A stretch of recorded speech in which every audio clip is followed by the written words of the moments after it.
order, apologize to the witnesses and to the observers today, both in person in the committee room and those watching remote for the delay. Senator Scott and I were at a briefing. We won't talk about any more than that on what's happened with China and what's happened with the balloons that the military and others have protected us from, if you will. So we needed to stay and at least hear the generals make their remarks to us. What a difference a year makes. Go back to last year's Super Bowl. The cryptocurrency industry spent a whopping $54 million on 8 ads promising Americans untold riches and the chance to make history. Of course, they didn't tell us about the high fees, the risk of loss, the outright theft that plagued the crypto industry. But if you watched the Super Bowl 2 nights ago, you didn't see a single ad for crypto. The cryptocurrency industry has imploded in 2022. The crypto market lost $1.46 trillion. That's 1.46 thousand billion in value. Hackers and fraudsters, often tied to the regimes in Pyongyang and Moscow, have stolen over $3 billion. Crypto firms have slashed over 1,600 jobs. And as crypto values crashed last year, platforms began collapsing, creating more losses across the rest of the crypto ecosystem. The crypto firms that are left have had to halt customer withdrawals, freezing people out from their own money. While crypto contagion didn't affect the broader financial system, thank God, we saw glimpses of the damage it could have done if crypto migrated into the banking system. The handful of banks with close ties to the crypto industry have needed liquidity lifelines after they suffered large withdrawals. This crypto nightmare isn't over yet. We're still learning the full extent of the fallout from the FTX collapse. In December, this committee heard about the excessive risk-taking and misconduct at FTX. The customers who lost money are only now understanding the reality of the products they were sold. As these crypto firms filed for bankruptcy, regulators and policymakers have also learned how out of control some of those businesses were. They were over-leveraged, they were undercapitalized, they had no internal risk controls, they were careless with customers' money. In the case of FTX, they used it to line their own pockets. Now the money of millions of Americans is trapped and they might never get it back. Last year, I warned that the splashy Super Bowl ads left out key details. A year ago, I said, as chair of this committee, big crypto companies are looking to make big profits, are desperate to reach as many Americans as they can, hence the $54 million in ads in the Super Bowl. They brought in celebrities and gimmicks to make crypto sound exciting and daring and profitable, immensely profitable. But these ads left a few things out. They didn't mention the fraud, they didn't mention the scams, they didn't mention the outright theft. The ads didn't point out that you can lose big in crypto's huge price swings.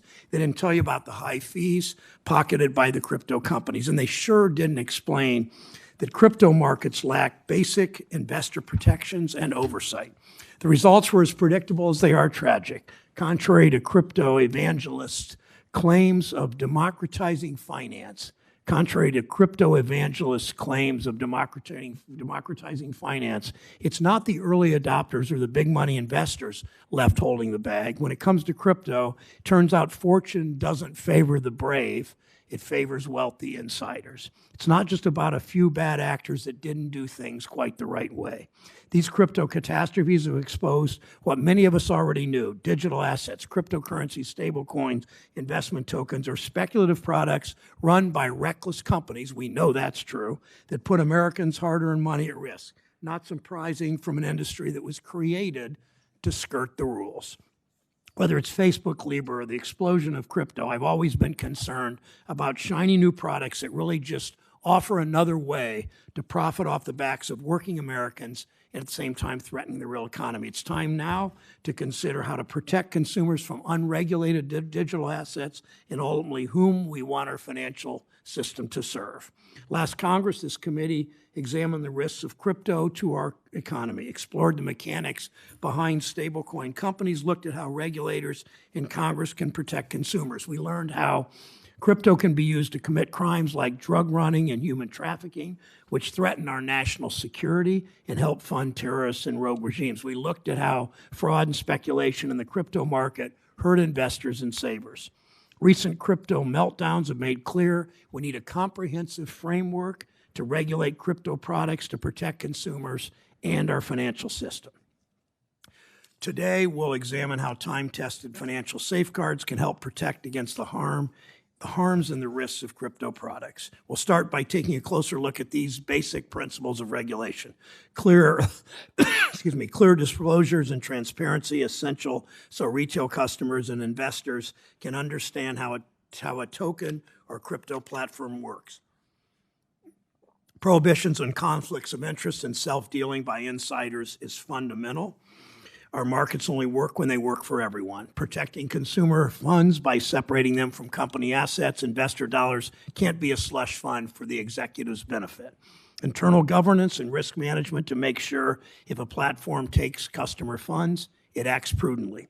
Strong consumer and investor rights and protections that are foundation of trust in any financial system and central to a functioning market. Anti-money laundering and fraud prevention to make sure that malign actors and evil nation states can't fund themselves and evade law enforcement. Oversight and supervision to hold companies accountable because access to our financial markets is a privilege, not a right that can be abused. These are basic common sense principles that have developed over centuries of financial system regulation. The wildcat money of the 1800s, the repeated banking panics of the Gilded Age, the 1929 stock market crash, the savings and loan crisis in our lifetime, the dot-com bubble, the great financial crisis. These crises are the story of speculative bubbles fueled by investor euphoria in the promise that this time it's different, even though it really never is.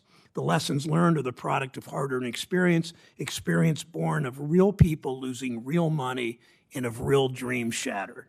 Crypto isn't special. We can start with these common sense principles as we consider a regulatory framework for digital assets that puts consumers first and, above all, keeps our financial system safe. I trust this committee, as the ranking member often says, can find common ground and work together to protect investors from crypto risks. Ranking Member Scott. Thank you.